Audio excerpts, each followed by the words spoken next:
He has been in more films than the average moviegoer will see in a lifetime. His name is John Wayne, and throughout his career, he has been giving audiences exactly what they want.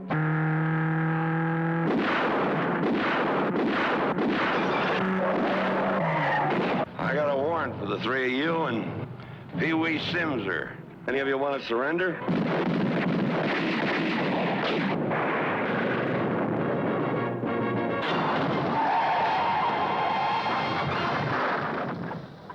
Out here at 6 in the morning and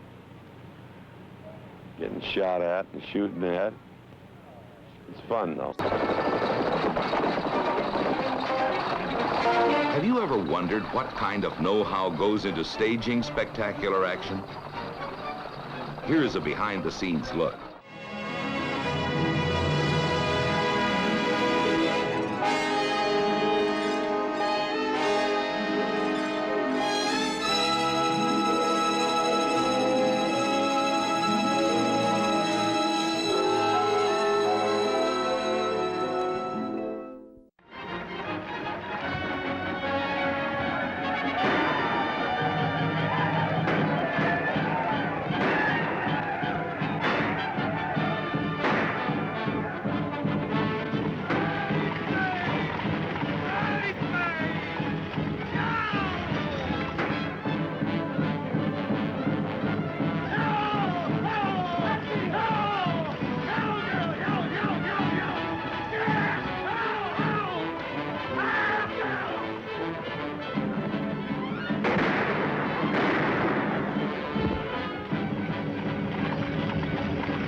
The bugles.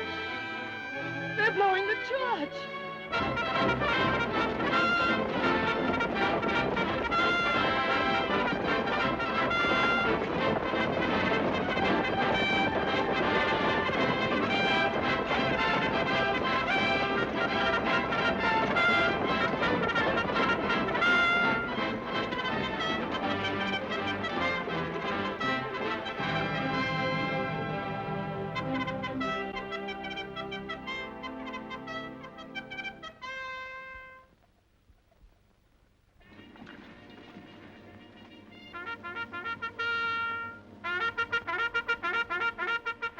Duke was an undergraduate at USC when I first saw him. He was young Duke then, now he's old Duke.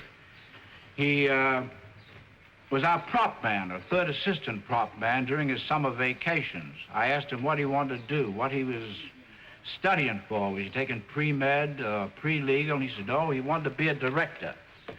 So eventually he drifted into small parts and into bigger ones, and when the story of Stagecoach came along, I said I'd like to have Duke for it. And we got him in. And here he is. Well, Mr. Ford, a little while ago, Frank Gruber, the writer, called Stagecoach the greatest Western film ever made. And he credited you. And many people agree with him. Do you? Well, I don't know. I sort of liked my first big Western, The Iron Horse, which was one of the blockbusters of its time, the story of the UP Railroad. One of my favorites is The Searchers, and I think my real favorite is She Wore a Yellow Ribbon, featuring old Duke here.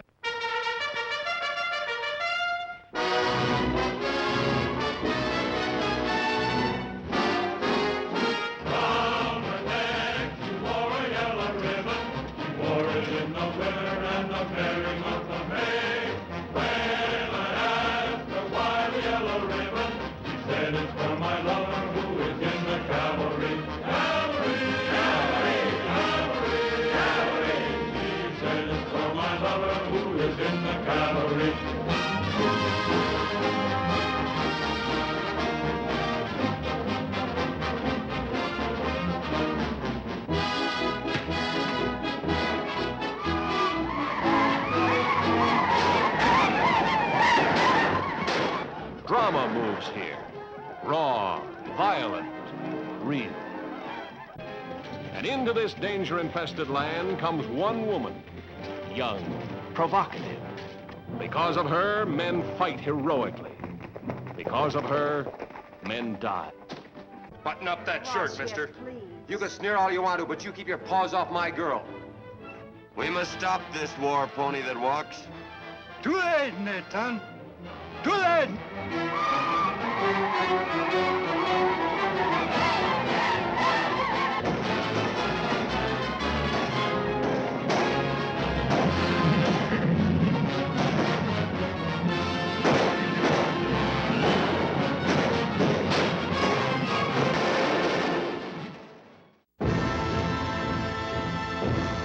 From the thrilling pages of life rides a man you must fear and respect.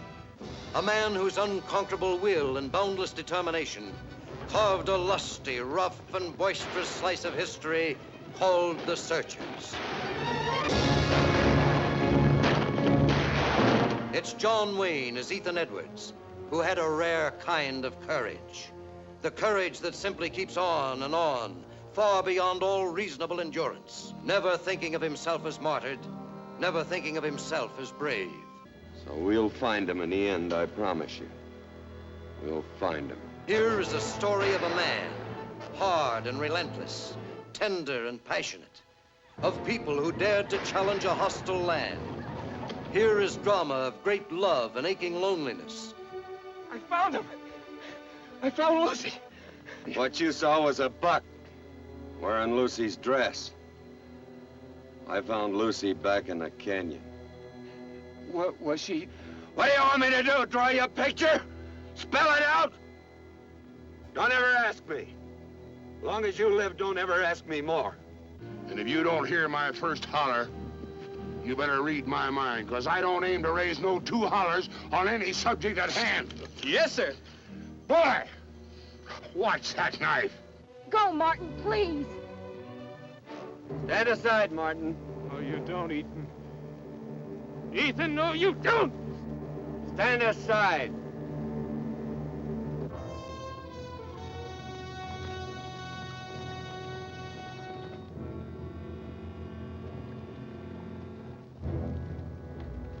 Looks like you got yourself surrounded. Yeah, and I figure on getting myself unsurrounded. Let's go!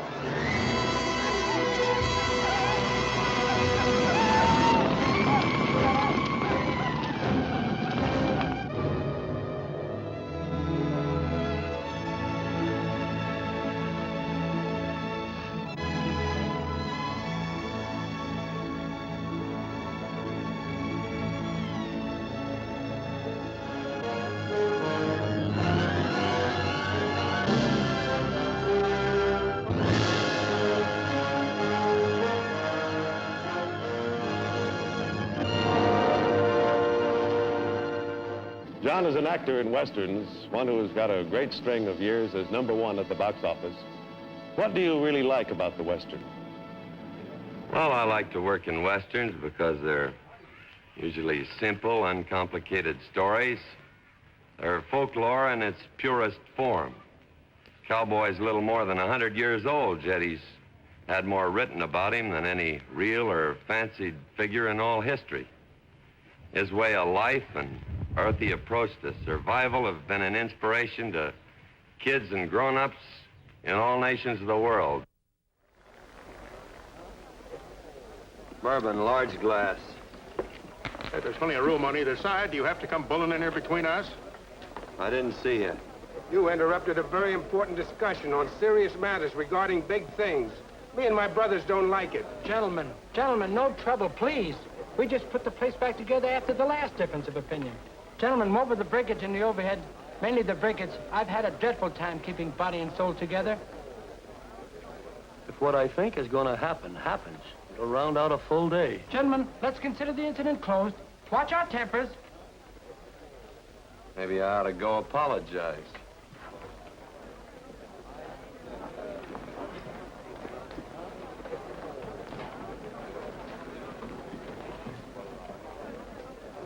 More whiskey.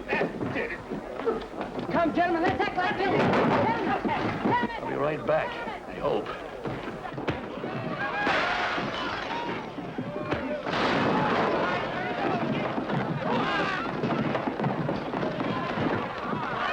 Where you been? Oh, Andy's always on foot. Gentlemen, you don't know what you're doing to me. Please, I got a large family.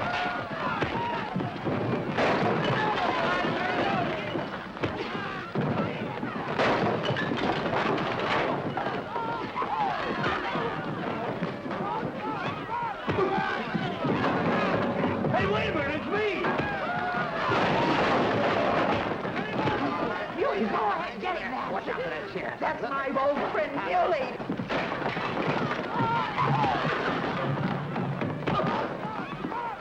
Come on, Muley, get in. Come on and get hold of it. Get into that, Muley. Come on, Muley, get in. Ow, his eyes out. Go on, keep after him. You got him, now you got him. That's fine, Muley. Thanks. I must have hit the wrong man. I'll say you did, you.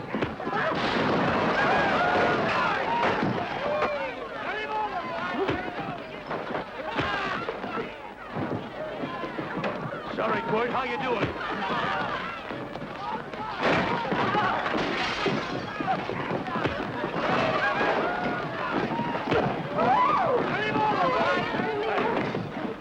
Don't worry about me.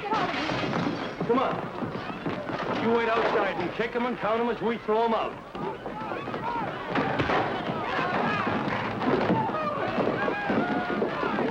Don't count!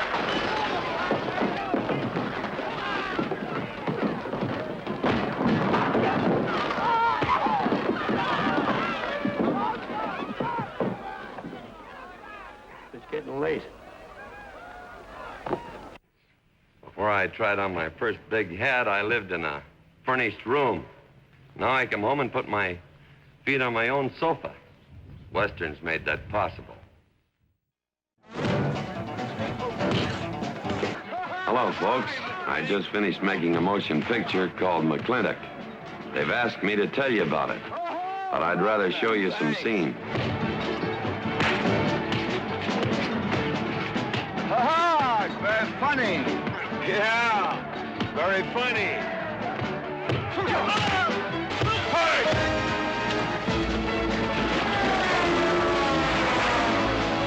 See McClintock, please.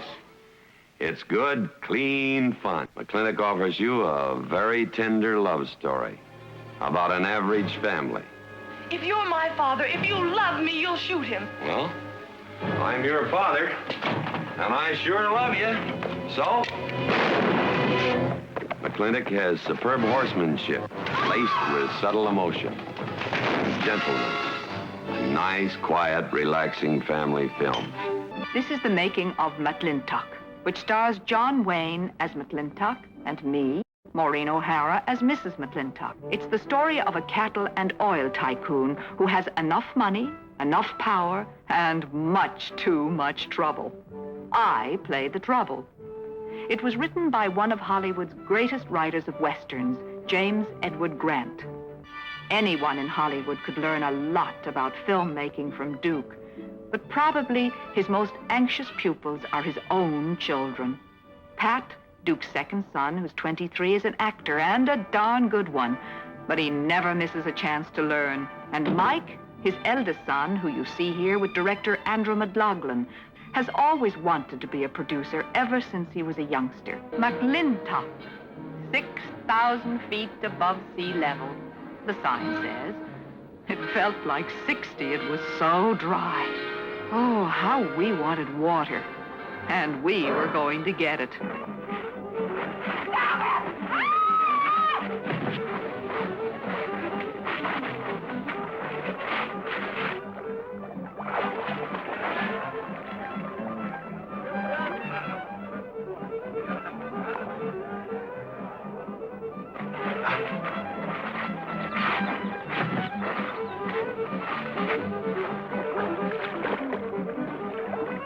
Thank heavens the worst is over with. At least that's what I thought. But I couldn't have been more wrong. See for yourself.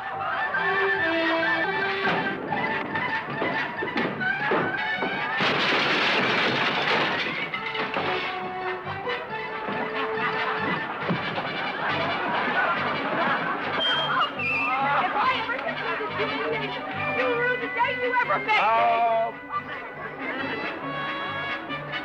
thanks. This is just a tiny bit of what went on after the mud fight. Anyone want to be an actress? That will give you an inkling of what it's like to work on a picture with Duke Wayne, a picture like McClintock. Today, our afternoon's hero is named Paco, not yet 10 years old. He dreams big dreams of glory on the field, of great adventures in distant lands and shining cities, far from his home in ancient Toledo. What a sight! It looks like... Oh, but it can't be. Where did they come from? Where are they going? To the plain by the river below the city? Why, that's where you play soccer every day. Those men, they look real. It all looks real. But how do you get into this place? There's an old Spanish proverb, where there's a will, there's a way. Careful, might be dangerous. Oh, it's only a girl. I bet I could do that if they'd give me the chance. Giovanna is her name, and the circus is her game. Well, put your shoes on, lady. Make a dream come true and give your handsome young prince a guided tour he'll never forget as long as he lives. Actually, her name is Katerina, but the part she plays in the picture is a girl named Giovanna. Anyway, now the tour proceeds to the main tent, the big top where the real excitement is.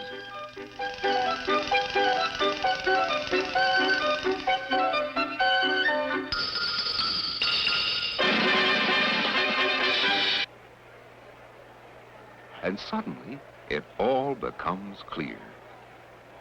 not only the circus, but they're making a real-life motion picture. Just like in the movies, Mr. Samuel Bronston's Circus World. Why, Paco, you may even meet a star and get to know him. Somebody like John Wayne. Hello, Katrina. How are you? Who's this? This is my friend Paco. How are you, Paco? Nice to see you. You looking our circus over? Oh, yes. Wonderful. Tomorrow, when we exercise the horses, maybe you come over, we'll give you a ride, huh? Yes. Good, huh? This? Yes. I do a rifle act in this thing, see? Oh. Maybe we could hire you. Some fella has to hold clay pipes for me to shoot at. Would you like to hold a clay pipe? No.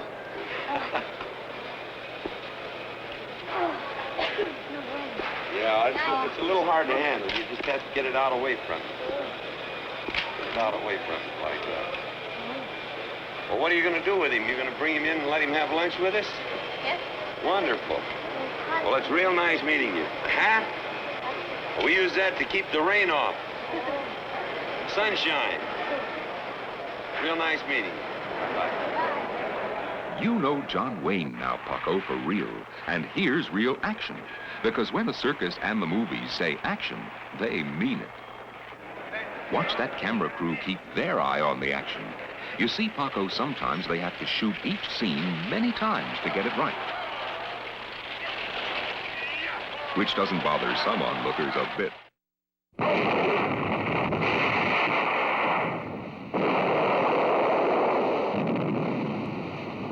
My name is Otto Prebinger.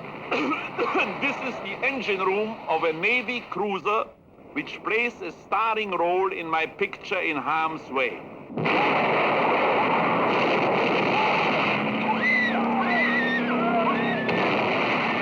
It tells of the sudden panic after the attack on Pearl Harbor, of the heartbreak, the hopes, the loves, the humor and warmth of a handful of men and women.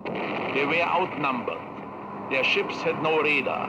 Their guns were rusty, but they had guts, the will to survive as they fought their way back to victory. There are no studio sets in this film. It was shot in the actual locales of the story. For Otto Preminger, the right place was Hawaii, where he was about to start shooting In Harm's Way. Tons of equipment had been transferred 3,000 miles from the mainland to build a carpentry shop, a factory for the making of thousands of uniforms and costumes, a machine shop, a commissary to serve hundreds of technicians and actors. Finally, the stars arrived. Among them, John Wayne, Kirk Douglas, Dana Andrews, and Francho Tone. At last, the technicians are able to go to work. The script calls for shooting scenes in all parts of the island. Downtown Honolulu, in the section known as Hell's Half Acre. A scene with John Wayne and Patricia Neal. Atherley. That was her name. Atherley. Gee, I'm not doing this well, am I? Don't worry, we'll do it again. Sorry. The windward side of the island, at the headquarters of the PT Boat Squadron. Here is Brandon DeWilder. Good morning, sir. Morning. Sir, this is Skipper, Lieutenant Mason. How do you do, sir? Lieutenant, you mind if I borrow my son for a moment? Kirk Douglas and Jill Hayward. Excuse me? Soyez la bienvenue. The Pearl Harbor Officers Club on the eve of December 7th. Tom Tryon and Paula Prentice. Otto Preminger directs the sequence with Barbara Boucher. Barbara, keep running. Don't stop. And then, under the camera's eye, they relive the first moments of the Japanese attack. My God, Japs. What? Japs. My God, that's Japs.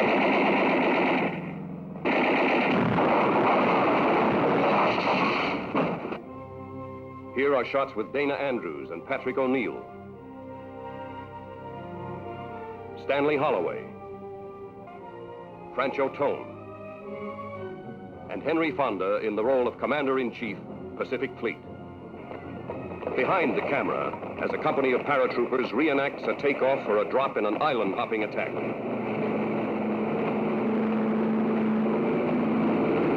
A scene with Burgess Meredith. Rockwell, my boy, let me tell you, never, I repeat, never marry a movie actress. You married 3 of them. It was like eating peanuts. Once I started, I couldn't stop. The stars of In Harm's Way are not only the men and women of the cast, but also the ships of the United States Navy, their officers and men. This is the USS St. Paul, en route to a rendezvous in the Pacific to accomplish an unusual mission. Aboard, besides her regular crew, another kind of crew. Hollywood actors and technicians, led by Otto Preminger. A game of chess helps John Wayne to relax. Kirk Douglas studies his script. Tom Tryon prepares for the scenes to come. And Burgess Meredith joins the St. Paul's Marine Detachment to keep in condition. And they also try to condition themselves to gunnery drill.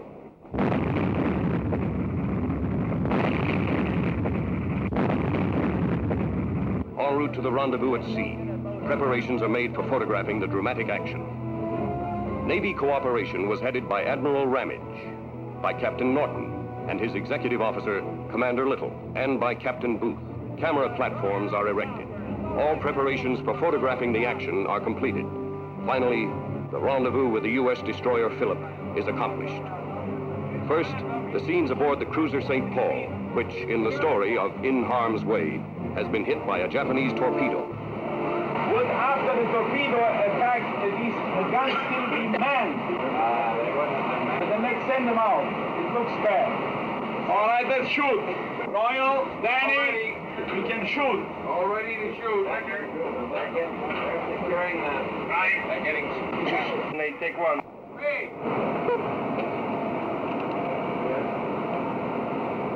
Action. Nice work, Harding. That was a thorough job on that sub. But that scene was only one half of the operation.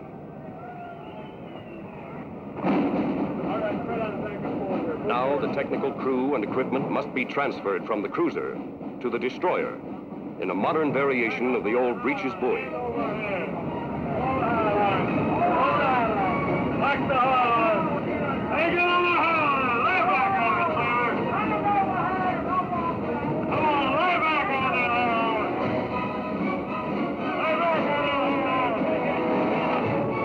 Lay back on it.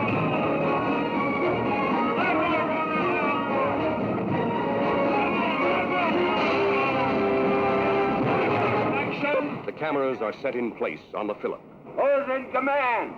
I am, sir. Lieutenant J.G. McConnell. Carry on, mister. Now, on to Hawaii to complete the picture. An admiral's salute, the kind of welcome of which only Hawaii and the Navy is capable. Admiral Moorer is piped aboard.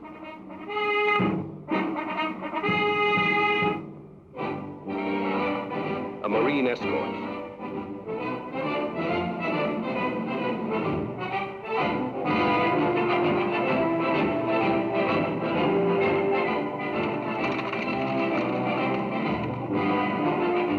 Formality of a Navy ceremony with 2 distinguished admirals aboard. But no moment is as thrilling as the instant aboard ship before the big battle begins. This is not a drill. This is not a drill. General quarters. General quarters. All hands man your battle station.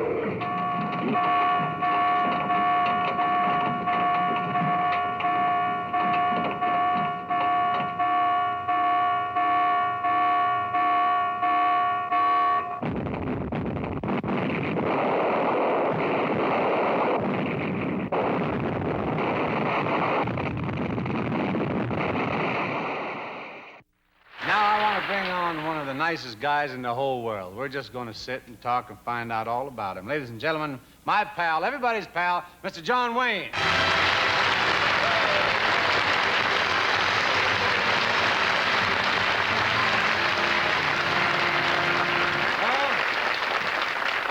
Well, here we are, the high and the mighty. You didn't get that right off, did you, huh? Now, Hey, tell him, Duke, tell him your real first name. The real first name. It's, Marion. Marion. Isn't that beautiful? Hey, did any of your school chums in school, did they ever call you that? One did once. He'd have been 58 tomorrow. 58 tomorrow. Listen, I saw that show last week with, you and Frank Sinatra. That was pretty wild.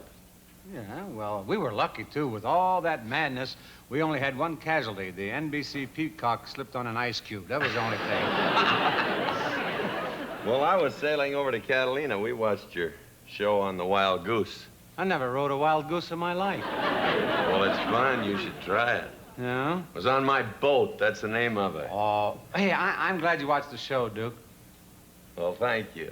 Everybody watched it. We had a school of fish looking in the porthole at it. Well, that explains the pamphlet I got from a flounder. You know, I envy you, Duke, having a... You gotta get these faster. Because, these are funny. And I envy you, you know, having a big...